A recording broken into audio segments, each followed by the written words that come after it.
Hello everyone, so I just finished watching the first two episodes of Monsters at Work. This takes place in the Monsters Incorporated universe, and the first, like I said, the first two episodes premiered today on Disney Plus. It is going to be 10 episodes long this season, and both of them came in at around the 22-minute mark, so just kind of your average length for any animated show. And of course, this takes place directly after the events of Monsters Incorporated, so Monsters Inc. is now completely transitioning into laugh power instead of scare power. So we get to see a lot of the transitioning that Mike and Sully have to do because now they're big shots at Monsters Inc. in terms of running the facility. So we get a little bit of like the history and jokes about what happened during Monsters Inc. But a lot of it's, like I said, is just a complete transition and how chaotic that would all be, having to completely convert a brand new power system. Laugh power instead of scare power completely changed the Scare University to the Laugh University, and Mike and Sully are having to pull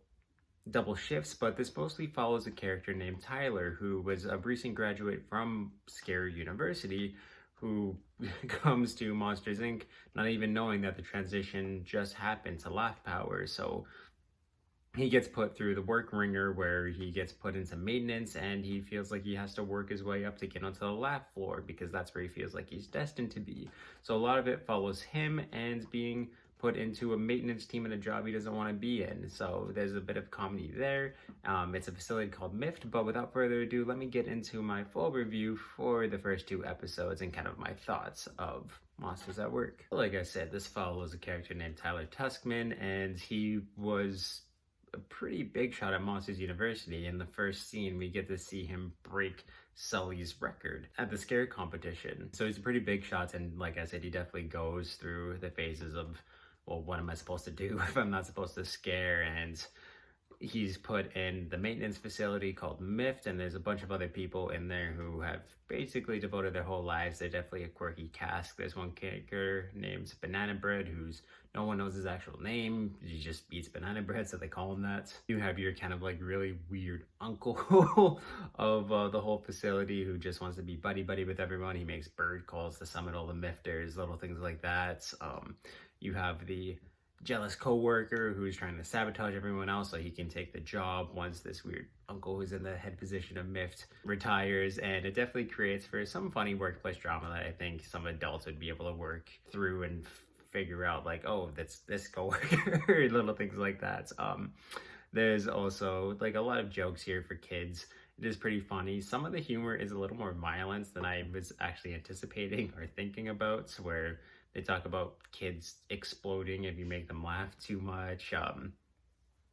Employees in MIFT who died in very tragic ways because they turned a bolt the wrong way, or fire engulfed them. Little things like that that caught me off guard, but still funny enough and not super like grotesque to scare a kid or anything like that. So if you're worried about some of that humor for your kid, I don't think it's enough that's going to scare them or scar them in any single way unless they go crazy. But I mean, it's Disney, they should know how not to scare kids. I would hope so. I will say though, most of the jokes were making me laugh, whether they be kind of targeted at the kids and you do a little chuckle, or there were some funny adult humor that they throw into this too that's not like way too adult. Again, that's going to give your kids bad ideas about swear words or anything like that. So there's just some funny things related to the workplace where Mike's pulling 16-hour shifts, and the ways that he gets his energy could be pretty funny, and just burnouts, things like that.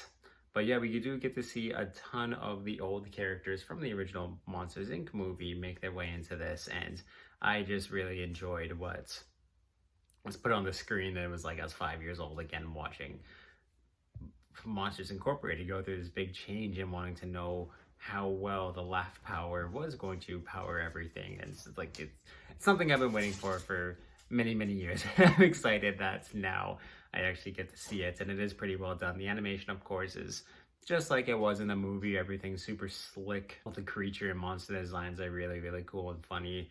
We do get to see a lot more of the Monsters Inc. facility, which is cool. Not just the scares. We get to see the maintenance team.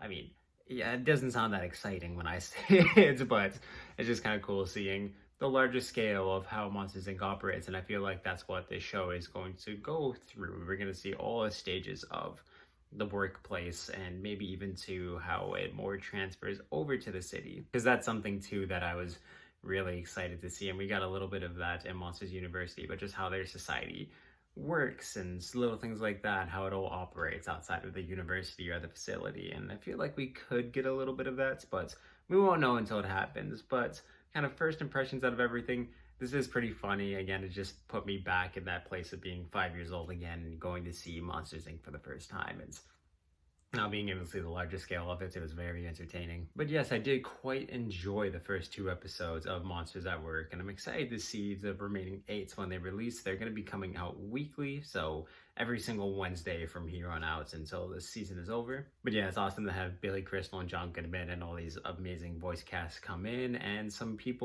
all the new actors who are doing a really, really good job with all their characters. So with everything taken together, I'm going to give the first 2 episodes and kind of my first impressions of this show a 7 out of 10. I am really enjoying it, and I can't wait to see how they grow the show, where they take it from here. It's great for kids, it's great for adults, great for anyone like me who Monsters Inc. was a big part of my childhood, one of my favorite movies, so I definitely highly recommend it to anyone who just wants something to watch or was a big fan of Monsters Inc. and Monsters University like I was. And of course, if you've seen this first 2 episodes, let me know your thoughts on it so far in the comments down below. And if you like this video, of course, give it a thumbs up. You can check out everything else I do on my YouTube channel through my playlist down below, and I also link some up top here.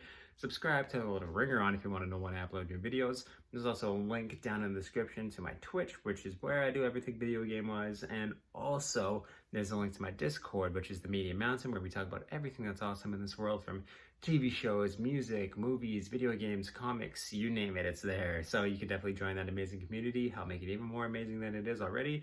And yes, definitely check out the first 2 episodes of Monsters at Work on Disney Plus. And awesome, guys.